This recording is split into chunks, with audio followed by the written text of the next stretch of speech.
Welcome to the Banker Lamp. Please enjoy the video. In this video, I will explain how to use SQL Server online. First, let's clarify what online means in this context, typically referring to a cloud-hosted instance. You'll need to select a cloud provider like Azure or AWS. Then, follow their guided steps to provision your SQL Server instance. This usually involves choosing a server type and initial configurations, getting you ready to connect in just a few minutes. Once your server is provisioned, you'll connect using a tool like SQL Server Management Studio, or SSMS. Remember to configure your firewall rules to allow your IP address access.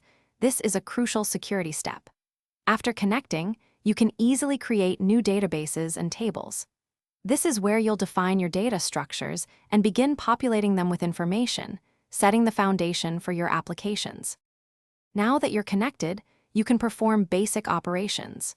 Use SQL queries such as select to retrieve data, insert to add new records, and update to modify existing ones.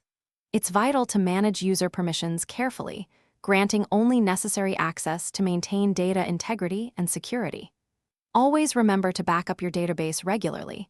This protects your valuable information from unexpected issues. To get the most out of your online SQL server, consider optimizing your query performance. This involves proper indexing and efficient query writing, which can significantly speed up data retrieval. Implement robust security measures, including strong passwords and encryption, to protect your sensitive data.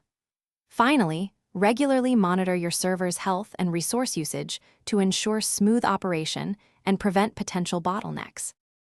Thanks for watching. If this was helpful, leave a like and consider subscribing. See you next time.